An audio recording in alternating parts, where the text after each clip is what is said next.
Welcome back to the Power Breakfast Show. Now, about a week and a half ago, Narok County witnessed devastating floods that saw businesses closed, houses washed away, and about 11 people die from that. And this morning, we want to have that conversation and find out what exactly needs to be done in Narok County so that we don't see this happen again. This is not the first time floods affected Narok County. So this morning, we're having the conversation with Charles Ole Sunkuli. He's the Managing Director of Ewasonyiro South River Basin Development Authority, and Dr. David Ole Sankok. He's the chairman of the Narok Central Business Association. Want to have that conversation and want you to be part of it this morning. 22422 is our SMS line. Any comments, suggestions, or questions you may be having for the panel this morning, please send them in so that we can be able to have this conversation. Mutegi?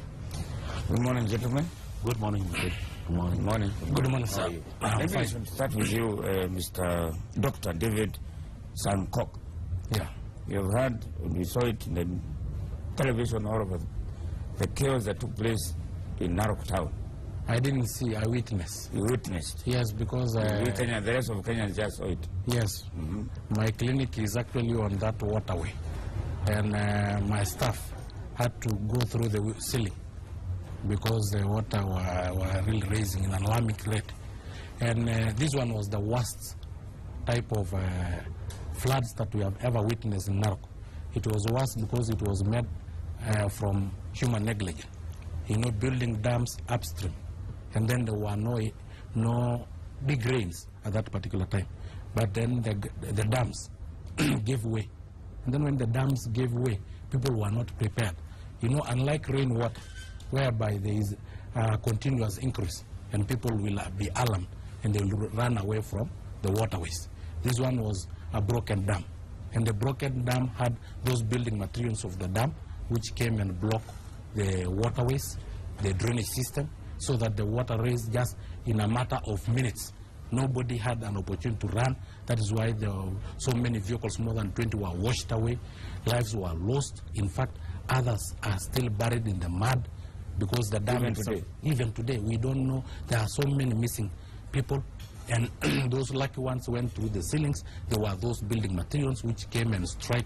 So the building, some building collapsed under the pressure of these building materials. So you can imagine it was caused by human error, because it is unfortunate that our leaders don't have what we call common sense. It is not common to them, because you cannot build a dam upstream, whereby downstream is a town full of population, full of people with traffic movement. You know, when the water comes at once, you know, rainwater normally increases just gradually. Yeah. But this it was an outburst. Yes, just all of a sudden there was traffic in our streets. They tried to run, they tried to drive their vehicles. There was a lot of chaos, and so that is why a lot of vehicles were washed away, and so many people are not like my staff who went through the ceilings. Some lost their life, and we really painfully mourn those who lost their life simply because of human negligence.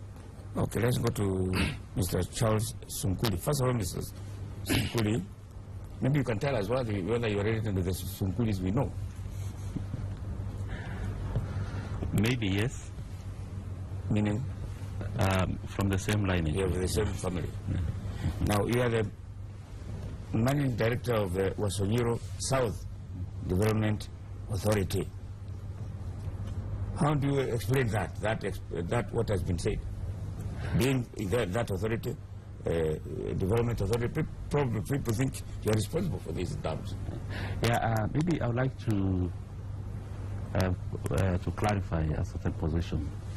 And before I clarify the position on the issue of the dams, I probably wish to tell the public that the major cause of destructive floods in Narok as a result of three key issues. The first one is the destruction of the upper catchment area of Narok and Narok Township.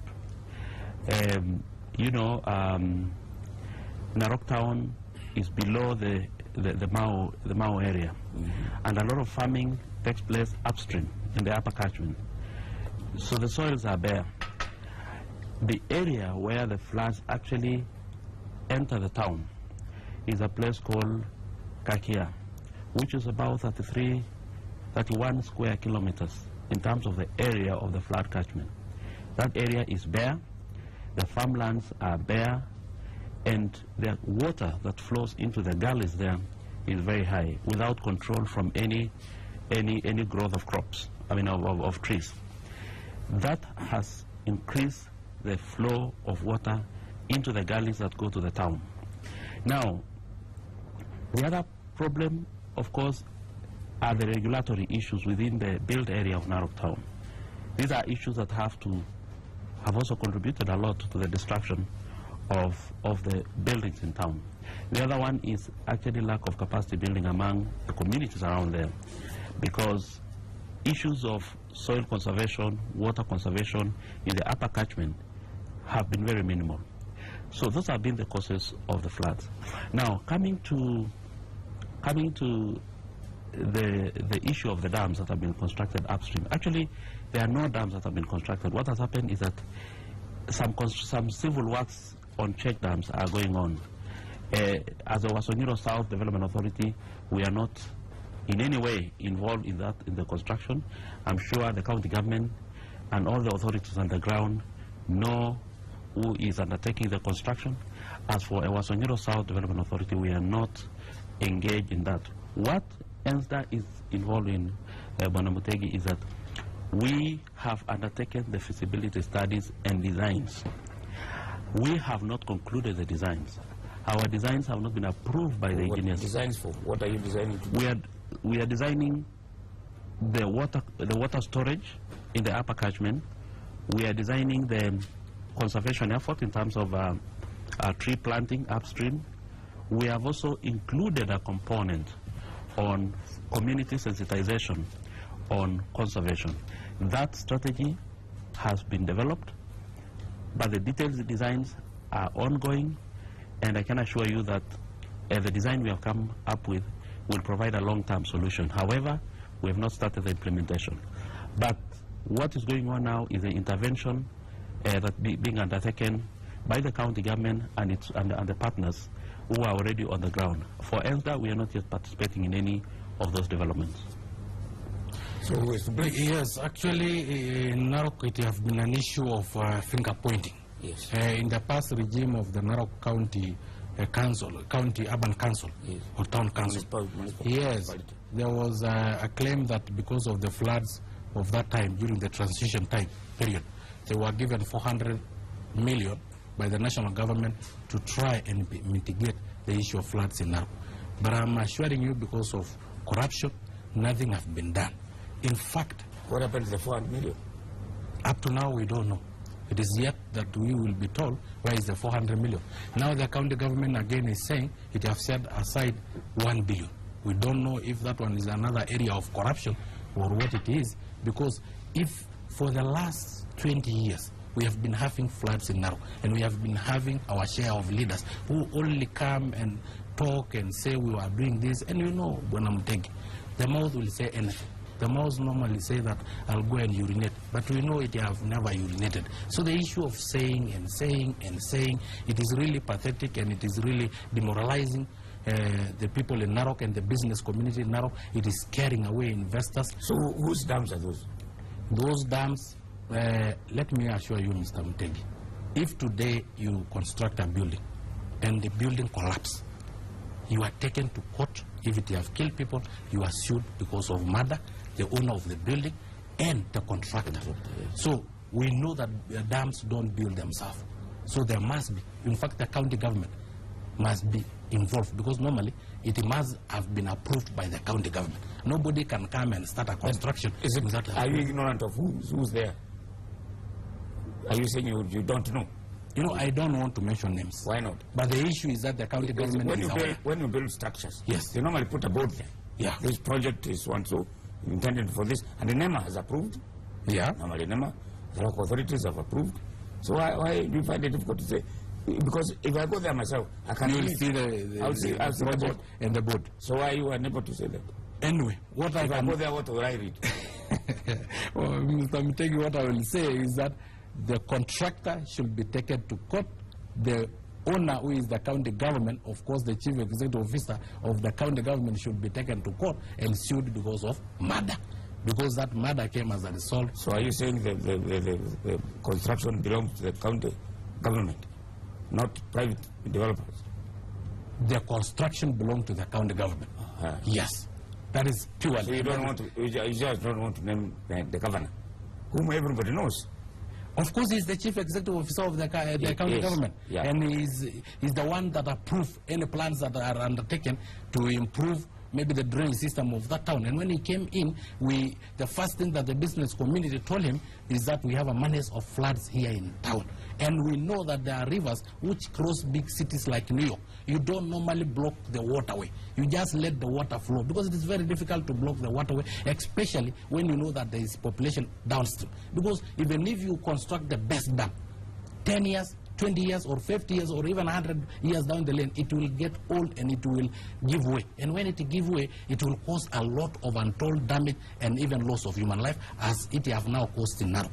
So when you are given advice and you don't listen to those advice, and then you go ahead and maybe construct such dams that have caused a lot of death in Narok town, we only as a business community will say that we will move to court and we have to sue the owner of the dam plus the contractor that was given that contract to construct that dam, because it is that human negligence that have killed those people. In fact, one of the buildings that fell was because of a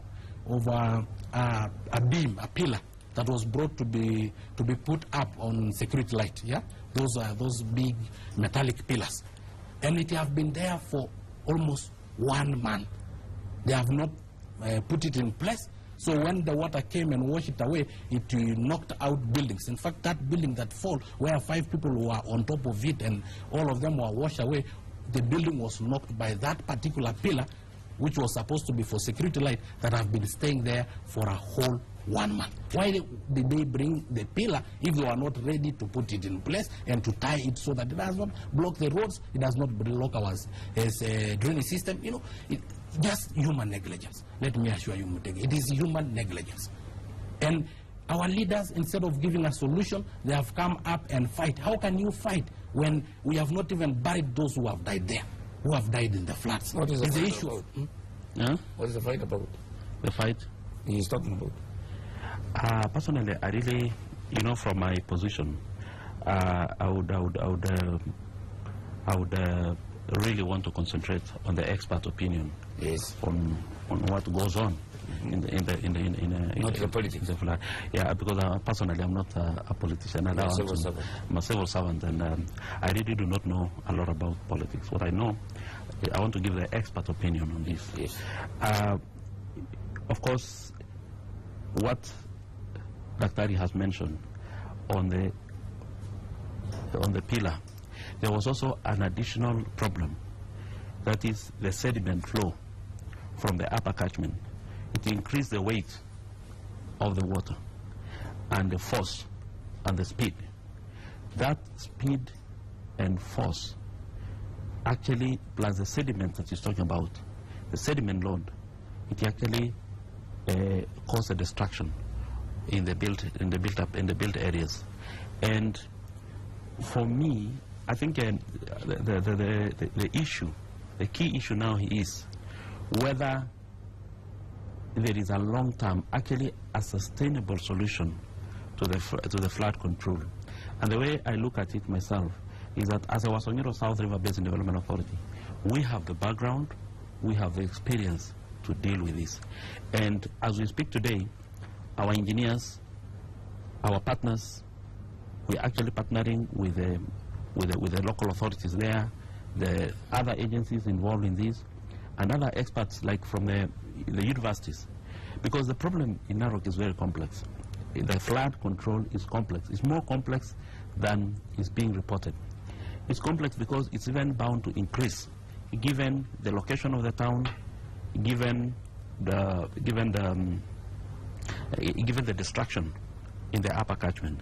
So if any civil works takes place along the waterway, it has to be done very, very professionally. And as a Wasonyiro South Development Authority, with our team of experts, we are capable of undertaking a very, very elaborate study. Wasonyiro South Development Authority is not a new phenomenon. It is not a new organization. It has been maybe more than 10 years. 20 years. 20 years, yeah, to be exact. Yeah. Now, these things happening. You knew it would happen. Maybe you have not been a chief executive for a long time. But what has the organization done about this? For those 20 years? What the organization has been doing, it may not have, the predictive models. The Wasonyiro Development Authority actually gave prediction that given the trend of destruction in the upper catchment, there's likely to be massive floods in the future. Now, they give prediction to who? You know, we have our reporting system within the partners, the local development partners. Whenever we have, like, we have the what used to be the district environment committee, now we have the county environment committee, and we present our reports. But the actual intervention has been lacking because also, you know, the funding level of the authority has been very low. So to undertake such an elaborate project has been a very complicated exercise. But one thing I must say, the intervention in terms of doing the designs and the strategies, I think it's an important step by government, very important, because we now know that we have a big catchment area. We have a catchment area of about 50 square kilometers. Water coming from that area and going through a very narrow outlet. That outlet has the bridges, it has buildings, and it has so many other business activities. So if the water comes into a narrow channel and passes with a lot of force, with a lot of sediment flow, it destroys. That feasibility study is actually the first step which Wasonyiro has undertaken. You tell me this. In the 20 years, what is Wasonyiro South Development Authority done? Not about floods. Oh, anything good? Very good. You know, thank you, Mutegi. Wasonyiro Development Authority is an organization that has been growing from strength to strength. It has its history. It has had its challenges, but let's appreciate that the Wasonyiro Development Authority was the first authority to develop the management plan of the Mao complex. The management plan, which is now being considered for implementation. We set out tourism, conservation, and all that. Wasonyiro Development Authority has also supplied water through water pans to communities across the basin, and that has been very useful to communities. We have also been engaged in resource conflicts, development-oriented programs. In some areas, we have established T to stop conflicts between Transmara and Kisii. If you go there now, where people used to fight, now it's a T zone. In some areas where there are conflicts, like in Maimayu, you remember we had to do a water transfer from Kiambu County to Narok County so that you stop pastoralists and farmers from constant conflict. So Wasonyiro has really contributed a lot to the development of that area. Today, in the entire catchment area, you talk of the county government, you talk of Wasonyiro. It's a major development partner. You said that funding has been poor. A challenge. I always like the word poor. It's not good. If you want to use good language, it's good. But Narok County Council is one of the richest, the old county council, even the county government, is one of the richest because of the funding they get from the National Reserve. Why is the money going to? I really do not have an answer for that. The only thing I can say is that a leader. Yes, as a leader from that area, you know, issues of institutions also is a problem. I know people will always say this county is rich, we want to see more, and I'm sure once the county government officials come here, I know they'll give a better answer than I would give. What do you think happens with the money? Okay. Yeah, as a leader of this let us first of all concentrate on the solutions of these floods, because it is really a big menace and it's a national disaster. In fact, I don't know why people, when there is this Al-Shabaab attack, they run there and they don't run to Narok when there is, because the magnitude of the loss of life is almost equal. Because when you talk of losing 19 lives that have already been known and 100 others missing, then you see that actually it is a very big loss to the country and also to the economy of the country, because now all businesses are closed and the government is losing VAT that we pay on daily basis. So the solutions are very simple, as Mr. Sunguli have said. First of all, make sure that there is afforestation on the water catchment area, which is 50,000 50 square kilometers. So if you talk of 50 square kilometers, that 50 square kilometers belongs to who? Belong to farmers. But yes, the government, the county government, the county assembly can come up with policies and bylaws. Afforestation. Yes, that in every private land, you must per acre have a number of trees. And the Wasunguru Development Authority normally offer those trees. So it's just a matter of coming up with policies in the county assembly which should be implemented. And if private owners of those ranches refuse maybe to plant those trees, then they are fined. If they are fined, the fine will be taken and be given to National Youth Service to plant trees along those waterways. The other issue is that we know cities in the world that rivers even pass under the buildings. I don't know why in Narok the rivers are even in Narok. Yes, even in Narok. Even in London. Yes, I don't know why then just a small seasonal waterway is becoming a very big problem when we know the catchment area of the water, the volume of water that can move per minute or per hour. So it is us to make sure that the waterway can be able to accommodate that volume upstream. The other solution is the issue of trying to reduce human traffic and even vehicle traffic in Narok town. And the only way you can do is to relocate the town. And you don't relocate the town as a town. You relocate the services, because those people come and seek services. Those vehicles that were found in a traffic jam come normally and seek services. Maybe you can relocate the county offices to a place like Wasunguru or to Lolonga or to any other place, so that you reduce the human population here, so that when there is those floods, people can run. And again, the town will naturally die if you relocate the source of services, because human beings will go and seek the services. If the provincial administration and the county government is relocated to another location, to a higher location, then all the services will now, people will go there seeking those services, and the town automatically will relocate from there, instead of this finger pointing and fighting. You know, we have not even buried people, and our politicians, all of them are failures because they are actually fighting.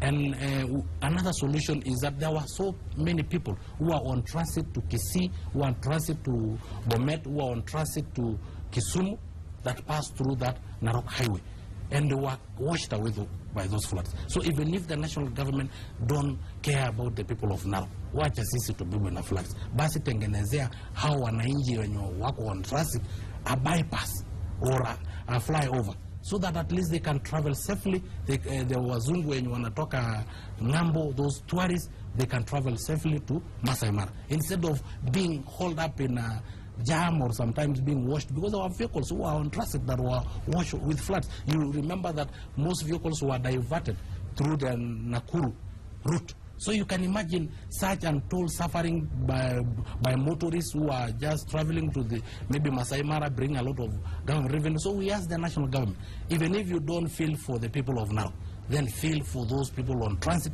feel for those tourists that bring a lot of revenue to our country, and foreign exchange, build a flyover for them.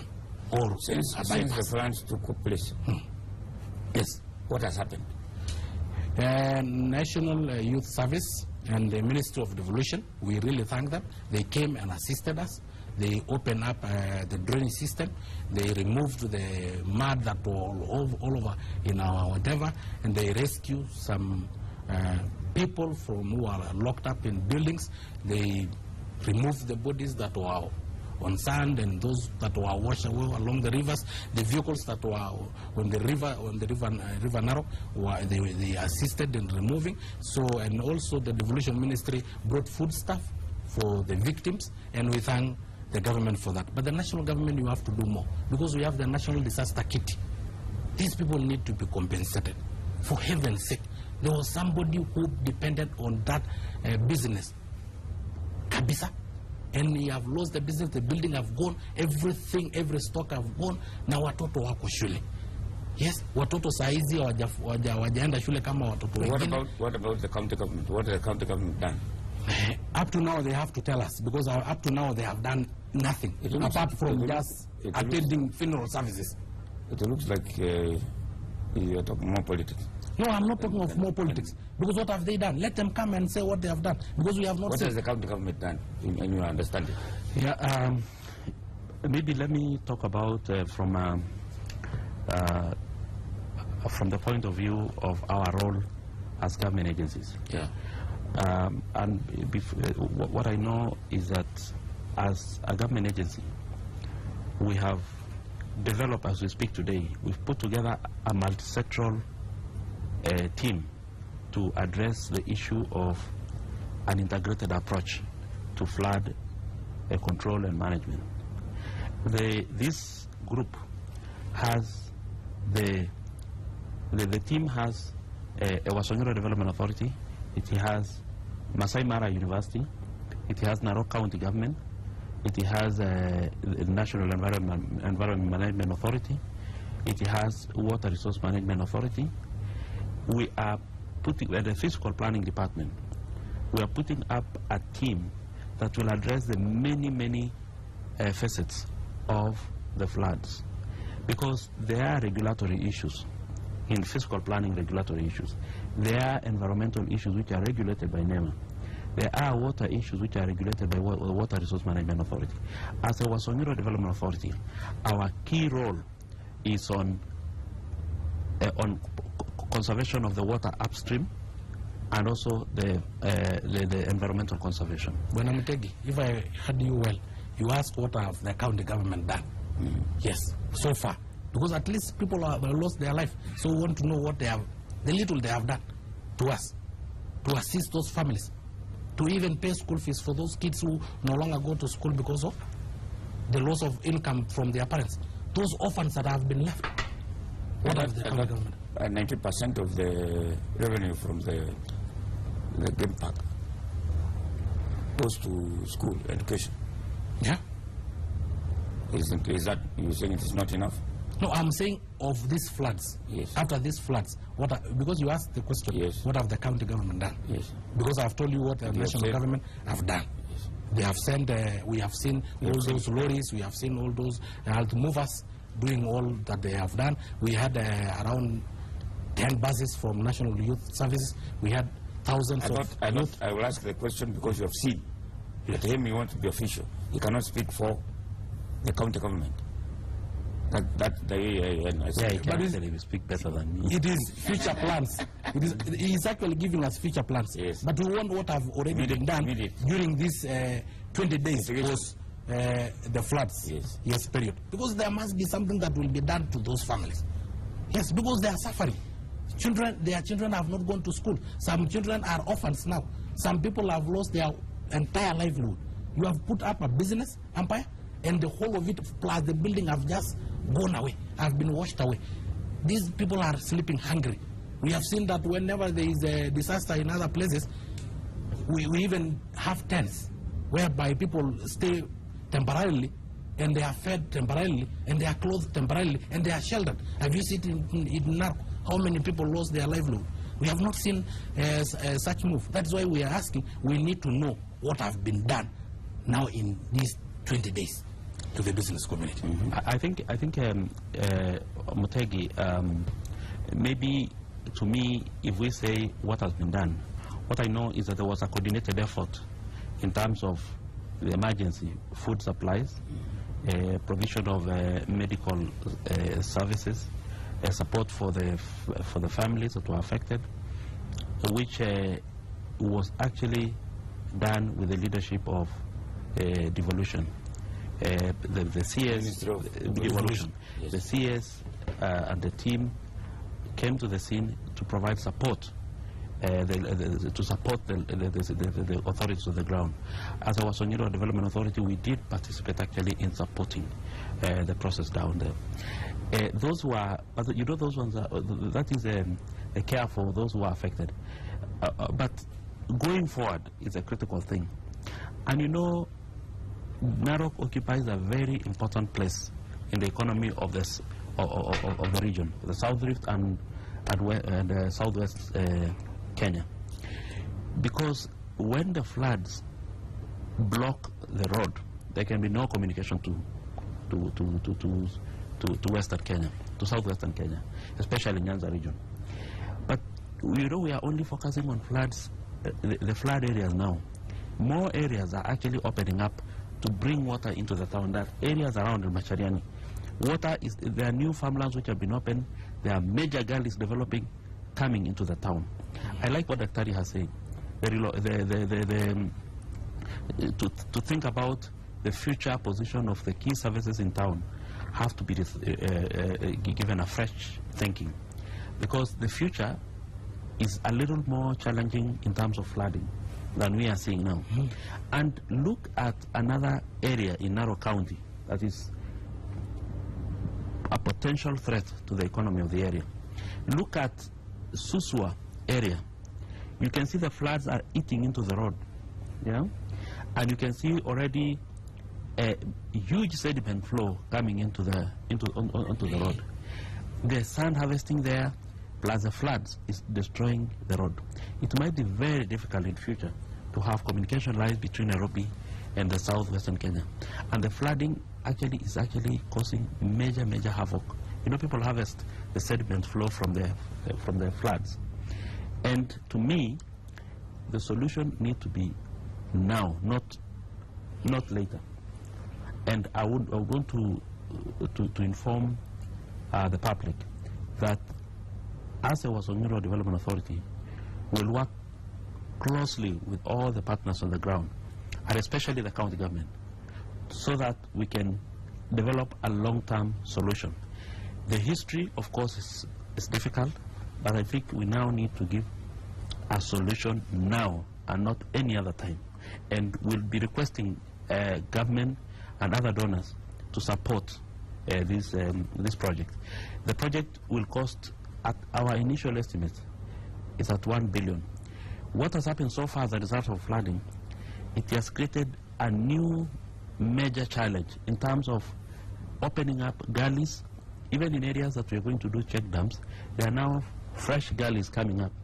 Huge soil wash away by the flood. So it's going to be a major challenge. So it requires fresh input into the designs, fresh input into the strategies, and also more resources than it was before.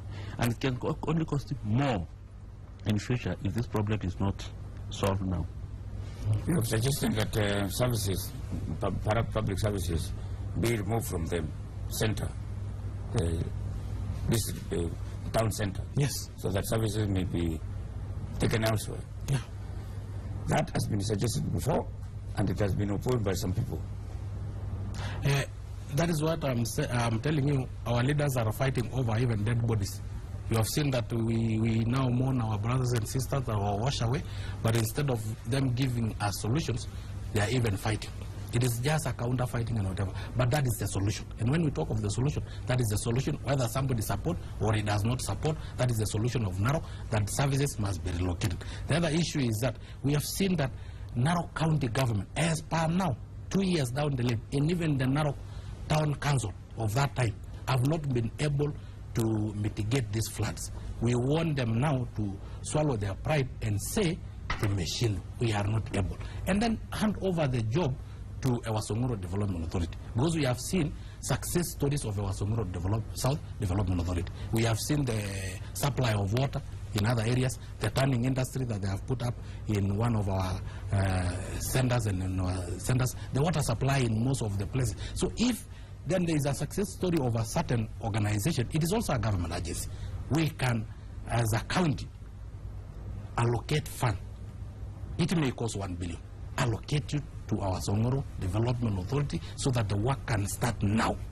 Because we are tired. And the town is bleeding. We are losing people every day. At every rainy season, we are always prepared that our brothers and sisters, as the chairman of Narok Central Business Association, I feel the pain because I know every individual that was washed away by those floods. I know every business and even the amount of money that was invested in those businesses that they were washed away in those floods. My own staff went through the ceiling. How many then were not lucky enough to go through the selects? How many of the disabled persons, as the chairman of Narok Central Business, Narok as the chairman of National Council for Persons with Disability, how many disabled persons were not able to run away from the floods? How many were blind that they did not see the floods coming and they were washed away? I'm telling you, Narok is bleeding. And if it is bleeding, we need the solution. We don't need this finger pointing, the MPs, the senators fighting with the governor. No, we don't need that one. What we need now is solutions, as Mr. Sunguli have said. And the solution he have offered, we need, first of all, afforestation. We need those policies put in place. We need our Songoro project because they have the tree nursery. They have the trees themselves.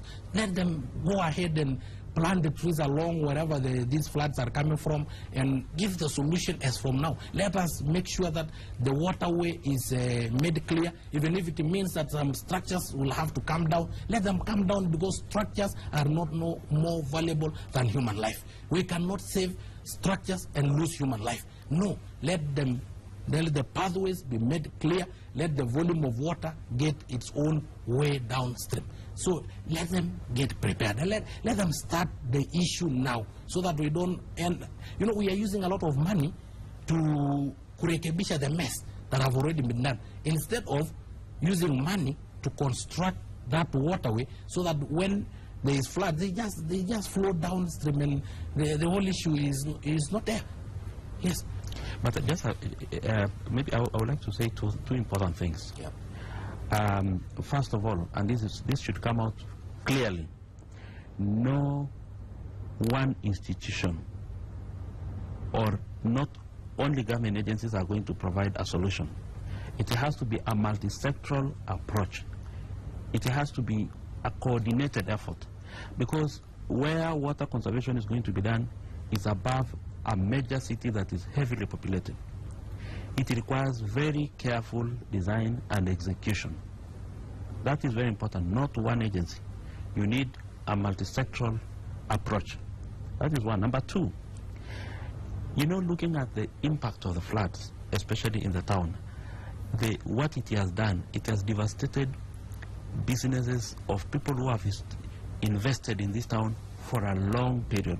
Look at, for example, an area like Kim's. Whenever you go to Narok, you'll say, I want to have breakfast in Kim's. It's a major business investment.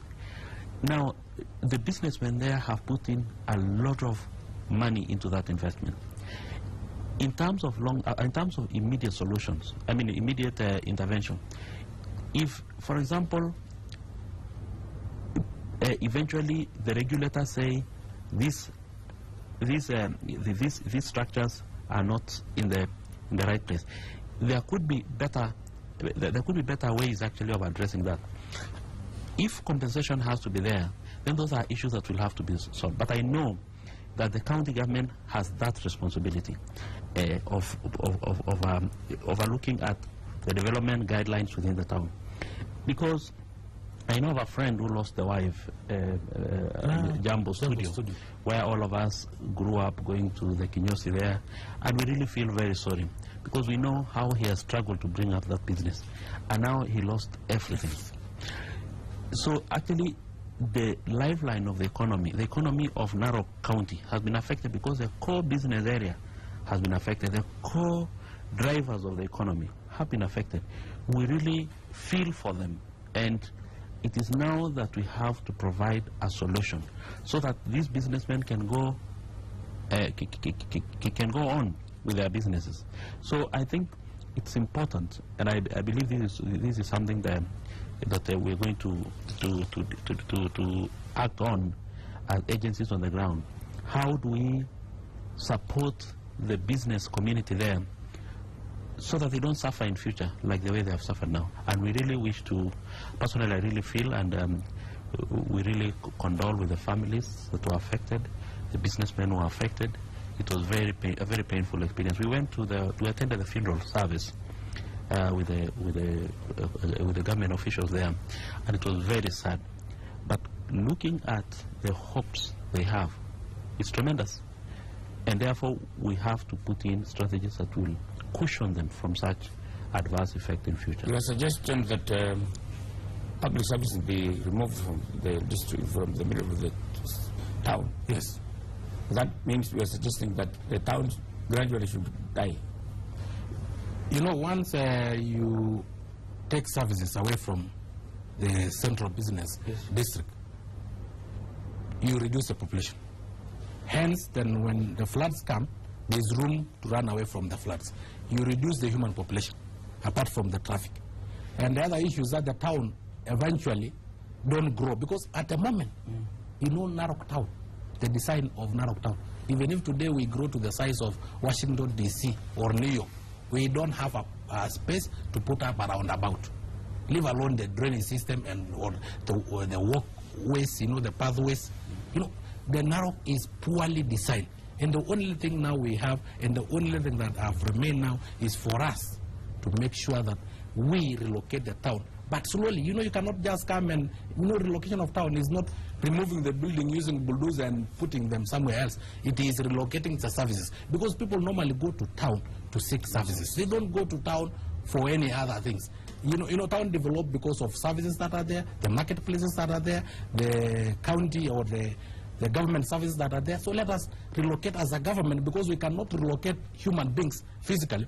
Let us relocate our services. It is easier because the Narok County offices, you can sell them to Masai Mara University to make it a town campus. They can build their own bridge because it is closer to Masai Mara University, so that it can be the town campus. And then the Masai Mara University will buy for you land, probably at a place called Wasungura, and build the same building that were there in Masai Mara University. And then the county government goes there, and then services will move there, and the town will start developing around those county government offices, because human beings will seek services there, and they need to take tea, they need to eat food around that place. So buildings and the workers that are in the county government will need somewhere to stay. So instead, start developing there, and the town gradually will start moving from the other end. That is what we are saying. We need the solution now, and we need the county government to come in.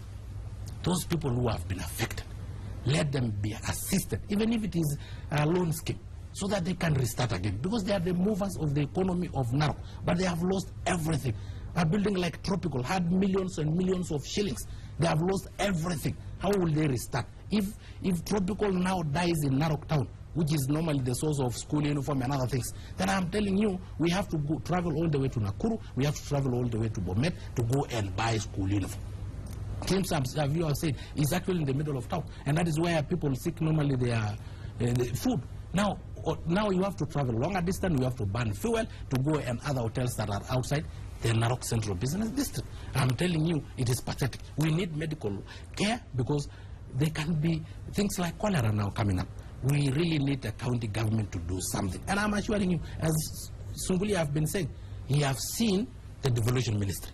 And that's national government. He have seen the National Youth Service. Where is the county government? Because there is devolution. Was this devolution of problems? Because the problems seem to be increasing day by day. Because even the floods, we have been losing maybe one person and some little property, but we have never seen building coming down. We have never lost such a number of people. So even that devolution, instead of devolving the services, it is devolving the problems to Narok town. Because now we have a problem, the national government is coming to assist us, and we have our own government here, and we are not seeing them. Thank you very much, Mr. Sankok. Yes, Dr. Sankok. Yes, sir. Asante sana, we have run out of time, and I wish you luck. I hope that you are very much. Thank you, sir. It looks like you are very much not very amused with the county government. No, I hope they have listened to you. No, I'm not amused. I'm not that I'm against the county government. We need services. We need services. We need services. Thank you very much. Yeah.